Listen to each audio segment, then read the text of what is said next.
Welcome to SJSO Unlocked. I'm Taylor Levesque, here with a few guests. This episode, we're talking all about scams. It's been a huge topic in our community. Probably this last year, we, on a daily basis, deal with a lot of scams, also involving the sheriff's office. So I want to introduce my guests. I'm Detective Bobby Fultz. I'm assigned to the property crimes and the fraud section. Working strictly fraud. I'm retired from the Secret Service. Spent 20 years there working fraud too for many years, and I was brought over here to continue doing what I enjoy doing. I'm Detective David Elliott. I did about 6 years on patrol, and then 3 to 4 years in financial, and then I more focus on now is like crypto and financial. In both of your roles, what are you seeing on a daily basis with scams? Is it more than usual or what you all ever dealt with? Is it more intricate? Like, how can you describe to people the way scammers are impacting everyday life? Well, the scams are growing. There's more scams as the population grows. There's more scams. The fraudsters, like the bad guys, the actors, whatever you want to call them, are getting better at what they do. They're learning from their mistakes, and they're getting more cunning and a lot slicker on how they do things, and using social media to work their skills. We're seeing a lot less of the burglaries. It's more of you're getting all these frauds where they're doing something simple as just using someone's identity or credit card, or you're getting the real in-depth frauds. But that's kind of what they're doing, I think, because of technology. It's a lot easier to do stuff like that. Are these scammers calling people, texting people? Where are they getting their information of who they target? All through social media, all of the above. They're targeting them through phone calls, through text messages, through emails, online dating sites, you name it. They're on their social media sites, all of the above. And I want to play, here at the Sheriff's Office, we've received quite a bit of voicemail recordings and text messages of these scammers claiming to be SJSO personnel, whether they're claiming to contact you about a case, and then when you answer the phone, they proceed you to ask for money, ask you to go buy gift cards and bring them to a certain location. So I want to play an example of one of these voicemails that we've received, and then if you all want to just kind of include your sense into how believable these are. This is Lieutenant George Harrigan over at the St. Johns County Sheriff's Office. I'm looking for Mr. When you see this message, you need to try to place a contact call back with me as soon as possible. It's in regards to urgent legal matter concerning your person. Once again, sir, you may try to place contact call with me as soon as you receive this message. You can reach me directly at 904-587. Now, if anybody has watched our podcast before, Lieutenant George Harrigan has been on our podcast before, and he definitely does not sound like that. But also, they said that they're contacting in regards to a legal matter and then used a phone number that's not necessarily associated with the sheriff's office, correct? Yes. So to be straight with this, I have contacted people working, cases where I've had to reach out and I've given my desk number to call or whatnot. But so there are times when we would reach out to people about a legal matter, but I'm usually going to explain what that matter is. But I have no problem with somebody calling to verify who I am, and I wish more people would do that. Obviously, we know Lieutenant Harrigan and what he sounds like. People out there won't know that. Call the main number of the sheriff's office. So you get a cold call like this and you're not sure about things and you haven't spoken to us before and know our voice, call the main number, which is 904-824-8304, and ask to speak to us. And they'll get you through to the number to leave a voicemail or whatever, and we'll call you back, or we'll be there to answer your call at that point. But you can verify who we are without having to just call the number that you're given on the phone. So don't call that number. I wouldn't. Even if it's the real number, I wouldn't call it. I would call the main number, verify who we are first, be safe about it, because we'll speak to you about legal matters. But a lot of times it's going to end up being they're going to be asked for some type of funds in some way or shape or form, whether it be through a gift card or a check or cryptocurrency. They're going to ask for funds, which is not something we're going to be doing. Have you all met with victims of these scams who have gone to the lengths of going to the store, buying the gift cards, and following through with those instructions? Absolutely, many times. How much money are they asking for? What? It varies as much as they can get, really. They will start out with a lower amount, but if they feel that they can get more money from the person, then they're going to do it. They're going to get as much as they possibly can, whether it be a $200 gift card or it be $5,000 worth of gift cards or $5,000 put into cryptocurrency or even just wired to them. They'll make up stuff saying, hey, you got to pay taxes or whatever that is to go and get more money out of people, to put that fear into them. Hey, if I don't pay taxes, I'll get arrested or something along those lines. And I've also heard, we were tagged in a post a few days ago, the scammer on the other end was, if you hang up on me or if you call the sheriff's office, I'll press charges against you. I will, Right. They're going through as far as scaring people. Right. They're using people, for the lack of term, of ignorance of the law. If people don't understand something because they've never been involved in it, they're feared. They're in fear for something. They're scared because they don't know. That's why you have to verify things. If I'm going to arrest you for something, I'll either tell you or I'll go out and arrest you. I'll come in and do it, but it's going to be for a crime that you did. It's not going to be made up. And if you haven't done anything, then there's nothing for you to be worried about. Then you just accept it and say, well, come on, meet me here, and I'll show up at the sheriff's office. I'll call the sheriff's office myself. If you want me to turn myself in, call their bluff. But if they're trying to scare you into not hanging up a phone, there's a reason for it. You need to hang up and verify things always. Trying to constantly keep you on the line is one of their things, is to try to get more money out of you. So they don't want you to hang up the phone. Are you able to trace these phone numbers back to a certain person? Are these people being held responsible?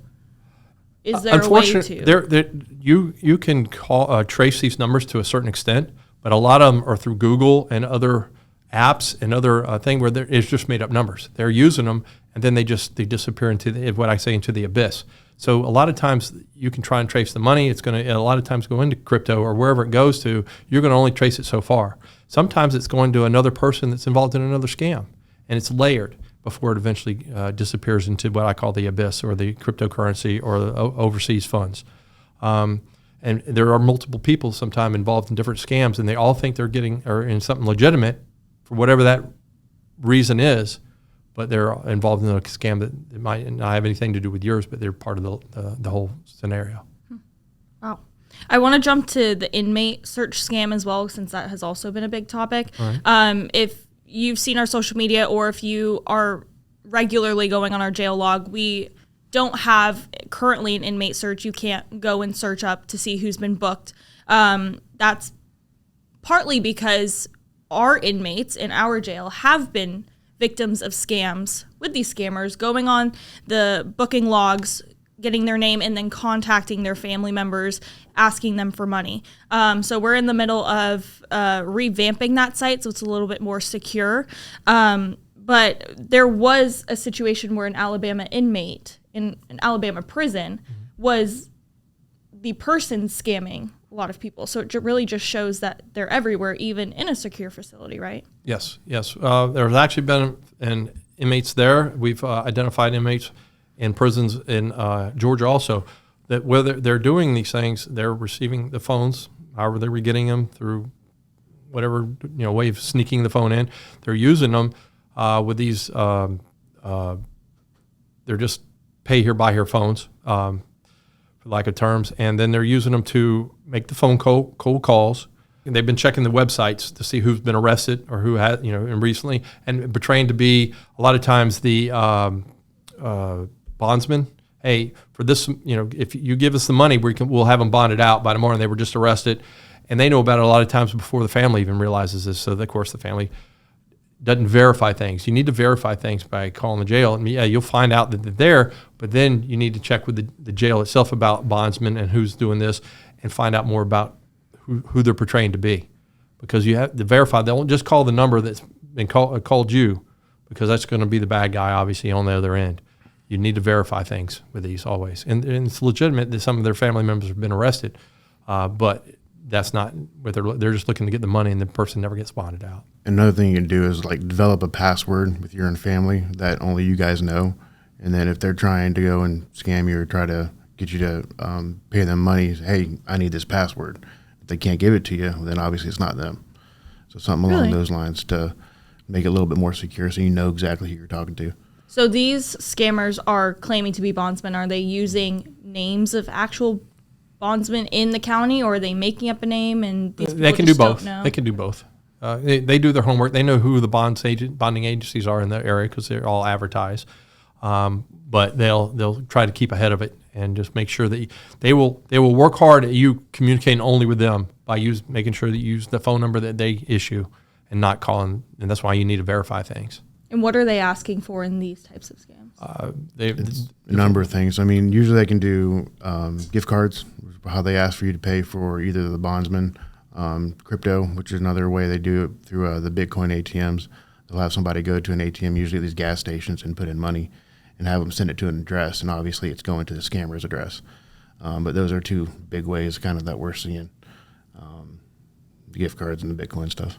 Anything else with the inmate scams that you think people should be aware of, especially if they have a loved one or a friend in prison or in jail, or somebody that was recently booked? Again, if they're getting a cold call, which is usually not happening, usually you're going to get a call from your family member about these things. Obviously, when they get their capability of calling from the jail, they're allowed to collect most of the time, is to verify things. Don't go by based on the phone call that you get initially. If it's somebody you don't know, if it's a cold call saying they're from a bondsman agency or the jail or the sheriff's office, anybody, verify it. Pick up the phone, call the number that you know, and verify things and find out more about it in detail.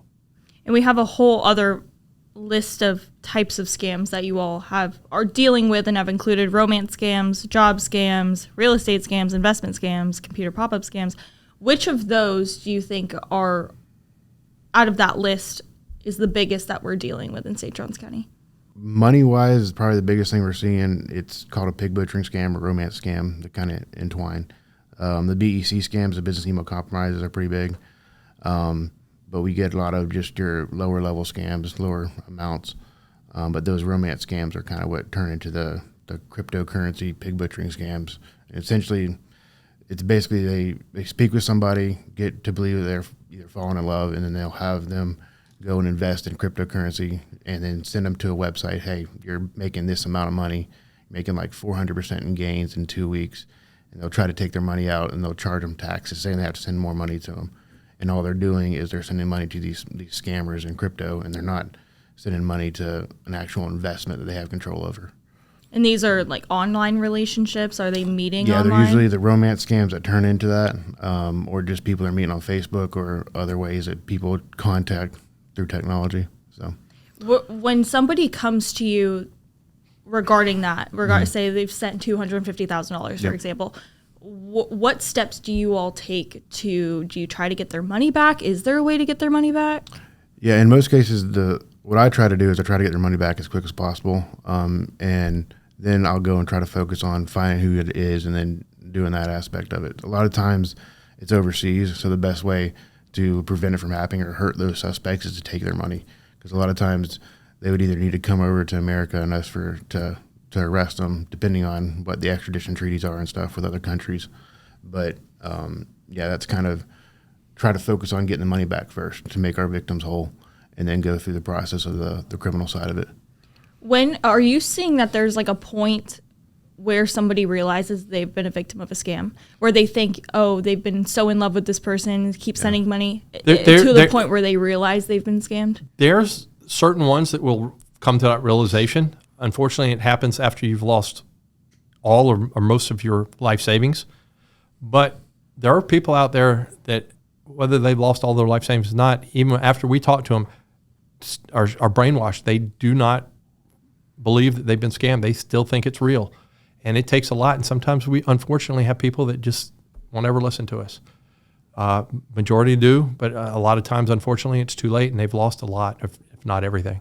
Do they come to you, or do you somehow find them, the victims? Both. Yeah. They'll come to us by their realization, or maybe it's a family member or a friend that realizes it and reaches out for us. It could be the financial institution that says, listen, we need your help. We've talked to these people. We know they're being scammed, but they're not listening to us. Can you talk to them? And we'll try to talk to them also and really get it in their head about what's really going on. And sometimes it's difficult. Sometimes they don't, but it just depends. Getting their money back, is that a process? It is a process. You have to, if we have things that happen, it's a time thing. If I can get things within the first 24 to 48 hours of money going out, there's a good chance, not not 100%, but a good chance that we can get that money back or some of it. After that point, the longer period of time it is between when the funds left and went out to when we can try and track it or trace it, the harder it is to get it back, or less likely we're going to get anything back. So when I tell people, I said, expect for the best, or expect the worst, but hope for the best. We'll try our best to get it back. Our main goal is to get their funds back first, and then worry about who we can go after, if we can go after somebody at all. Sometimes the only people on the other end that we're seeing are people that are also involved in other scams that are layered into this.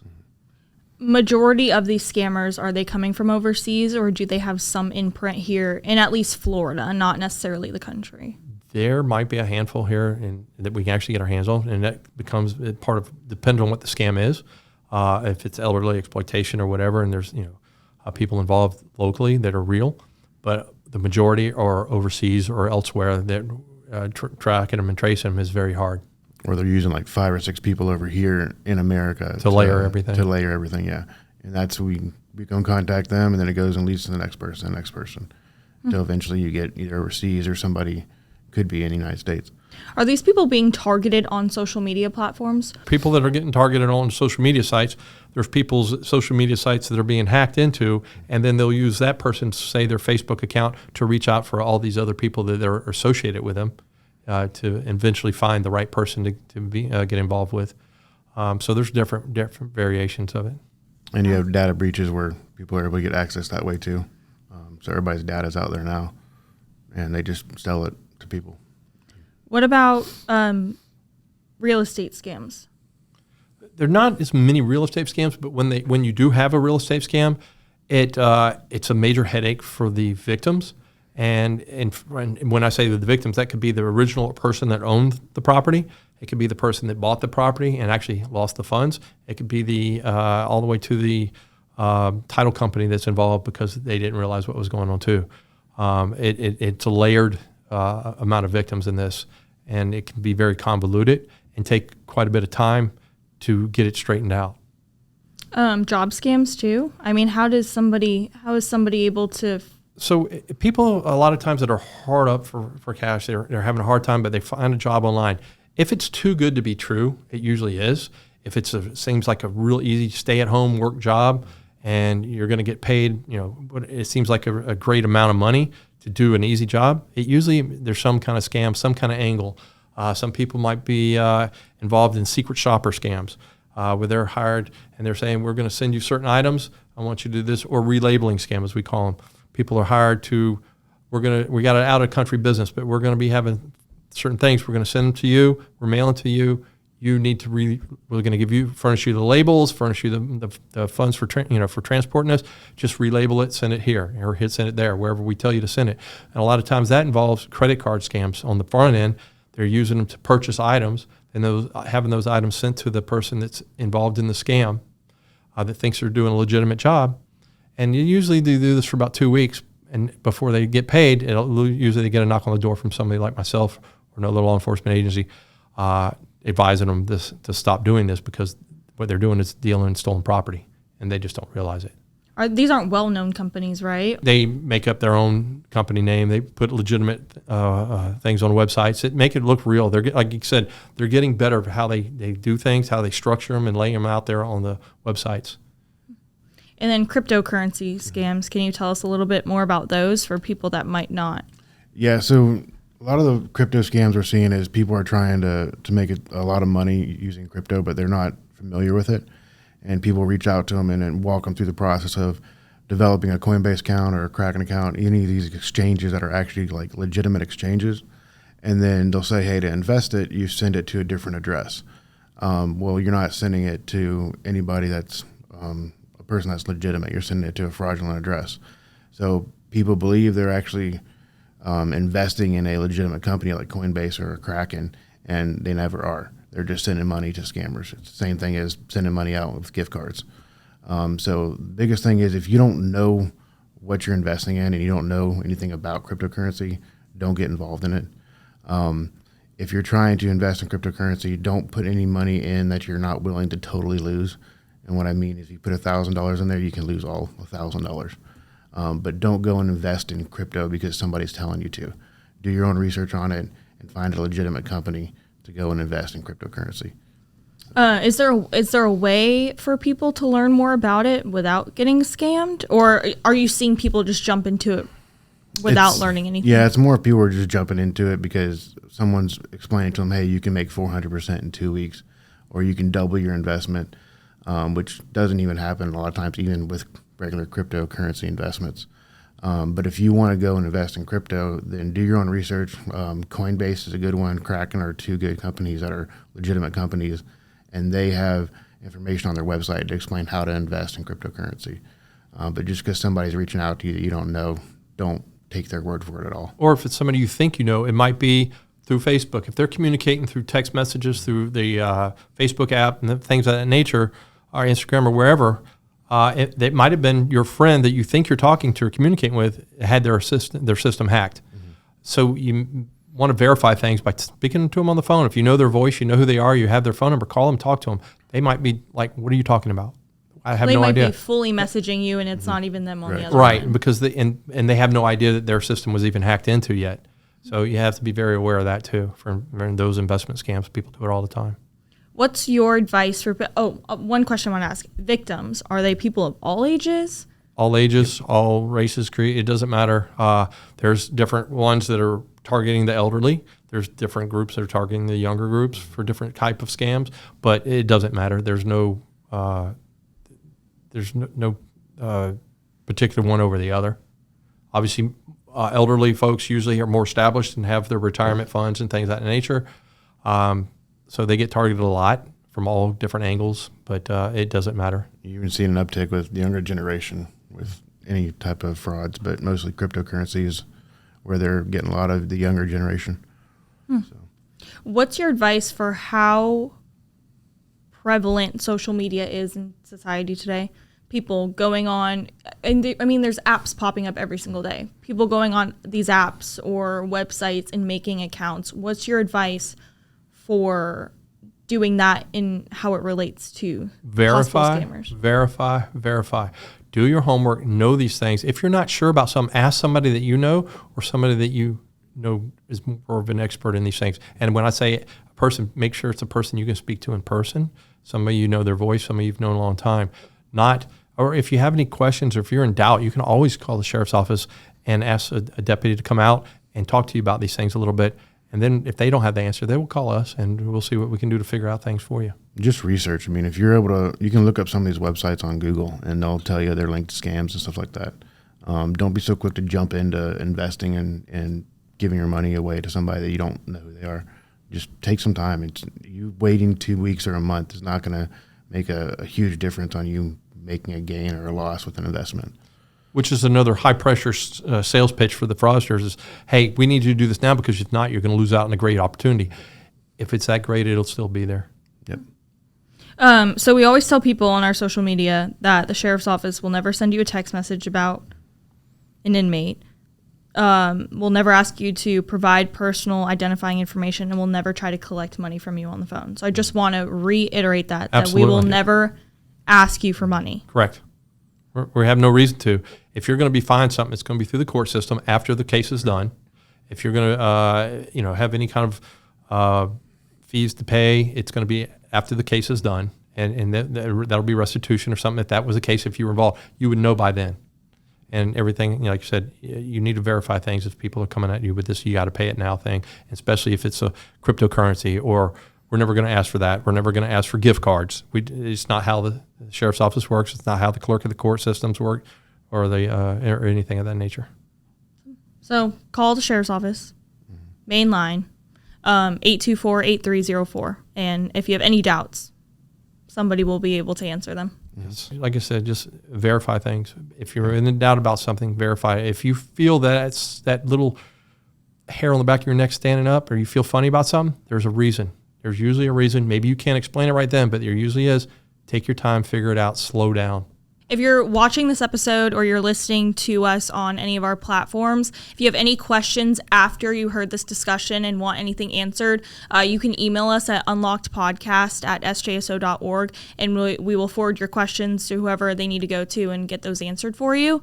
If you have any other questions or podcast episode ideas, also send us an email, and we'll try to do those pretty soon. But thanks for tuning in. Again, all this information is on our social media as well. You can keep up with us with the latest news and any new scams that pop up.